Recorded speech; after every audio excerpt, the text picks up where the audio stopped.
বন্ধুসকল আপোনালোকক পুনৰবাৰ স্বাগতম জনাইছো মোৰ ইউটিউব চেনেল ষ্টাডি উইথ জুনমলৈ আৰু আজি আমি এই ভিডিঅ'টোত অসমীয়া লিটাৰেচাৰৰ আমি যেটো সিৰিজ কমপ্লিট কৰিছিলো সিকোয়েন্স ওয়াইজত তাৰে কিছুমান কোৱেশ্চন আনসাৰ আৰু তাত যিবিলাক কোৱেশ্চন বিলাক ইনক্লুড হোৱা নাছিলে বা আমাৰ আগৰ যিবিলাক কম্পিটিটিভ এক্সামত ৰিপিটেডলি কোৱেশ্চন আহি আছে তাৰ পৰা আমি কোৱেশ্চন বিলাক ডিসকাস কৰিম আজি ইয়াত সো ভিডিঅ'টো স্টাৰ্ট কৰো Who was Bakul Kayastha? Question number 1. Bakul Kayastha কোন আছিল?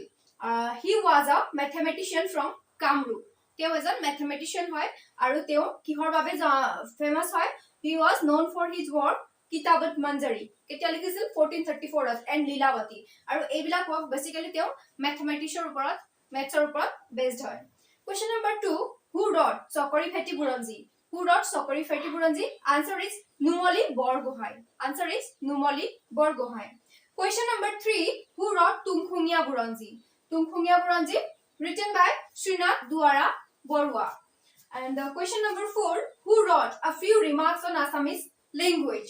Question number 4. And the answer is Anandaram Dhekial Phukon. Anandaram Dhekial Phukon wrote a few remarks on Assamese language. And এটি ছদ্মনামত এই ওয়ার্কটো তেও লিখিছিলে a native নামৰ ছদ্মনাম বা পেন নেম ইউজ কৰি পেলাই তেও এটো লিখিছিলে a few remarks on Assamese language আৰু তেও কম্পেয়াৰ কৰা হৈছিল ৰাজা ৰামমোহন ৰায়ৰ লগত আৰু তেওঁৰ আন কিছুমান ওয়াৰ্ক হল ইংলেণ্ডৰ বিৱৰণ আৰু অসমীয়া লৰাৰ মিত্ৰ এটো কোৱেশ্চনো আহি থকা দেখা গৈছে ইয়াৰ পৰা how many words are in Hemkosh নামৰ আমাৰ যেটো ডিকশনাৰী আছে হেমচন্দ্ৰ বৰুৱাৰ দ্বাৰা এটো ৰচিত আমাৰ যেটো ডিকশনাৰী তাত কিমানটা ওয়াৰ্ড আছে কেইটা ওয়াৰ্ড আছে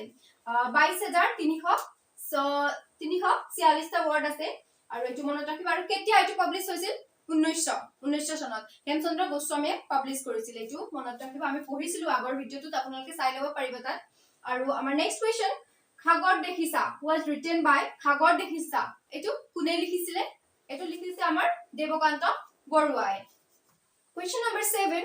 Who was known as Bakul Banor Kavi? Bakul Banor Kavi বুলি কাক কোৱা হয় আনন্দ চন্দ্ৰ Barua Question number 8. What was the first Assamese dictionary? প্ৰথম অসমীয়া ডিকশনাৰী কি হয় A dictionary in Assamese and English written by Miles Bronson. কেতিয়া এটো পাবলিশ হৈছিলে 1867 ত Who wrote অঘৰী আত্মাৰ কাহিনী কোনে লিখিছিলে এটো সৈয়দ আব্দুল মালিকে লিখিছে আৰু 1969 ত তেওঁ লিখি কমপ্লিট কৰিছিল আৰু সাহিত্য একাডেমি এৱাৰ্ড পাইছিলে তেওঁ ইয়াৰ কাৰণে 1972 next question who is known as Bina Barua বুলি কাক কোৱা হয় বিৰিঞ্চি Kumar Barua What is the real name of Mamoni Roysam Goswami? Mamoni Roysam Goswamiৰ real name কি হয় ইন্দিৰা গোস্বামী আৰু তেওঁৰ এৱাৰ্ড কিছুমান আছে সাহিত্য একাডেমি এৱাৰ্ড 1983 ত পাইছিলে কাৰ কাৰণে ফৰ মামৰে ধৰা তৰোৱাল আৰু 2000 ত তেওঁ জ্ঞানপীঠ এৱাৰ্ড পাইছিলে এটো মনত ৰাখিব দুটাটো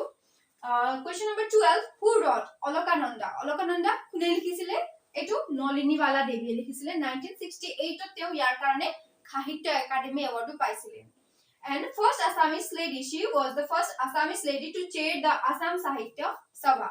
অসম সাহিত্য সভাৰ সভাপতিত্ব কৰা প্ৰথম অসমীয়া মহিলা আছিল তেওঁ আৰু পদ্মশ্ৰী এৱাৰ্ড পোৱাও তেওঁ প্ৰথম অসমীয়া মহিলা আছিল Nalinibala Devi Question number 13 For which work Nirupama Borgohain got সাহিত্য একাডেমি এৱাৰ্ড কিহৰ কাৰণে নিৰুপমা বৰগোহাঁইয়ে সাহিত্য একাডেমি এৱাৰ্ড পাইছে অভিযাত্ৰীৰ কাৰণে আৰু এটো এটা নোবেল হয় তেওঁ এৱাৰ্ডটো পাইছিলে 1996 ত Question number 14 Who wrote পিতা পুত্ৰ কোনে লিখিছিলে হোমেন বৰগোহাঁই আৰু Question number 15 When did first Assamese novel was published প্ৰথম অসমীয়া উপন্যাসটো কেতিয়া পাবলিশ হৈছিলে 1890 ত আৰু উপন্যাসটো আছিল ভানুমতি সেকেন্ড টু 1892 ত পাবলিশ হৈছিলে আৰু উপন্যাসটো আছিল লাহৰি আৰু এই দুটাই আমাৰ পদ্মনাথ গোহাঁই বৰুৱাৰ ৰচনা আৰু Question number 16 What is the name of first poetical work of Sankardev প্ৰথম কাব্যিক গ্ৰন্থটো কি হয় শংকৰদেৱৰ হৰিশ্চন্দ্ৰ উপন্যাস Question number 17 Who wrote Born Foringer Wrong কোনে লিখিছিলে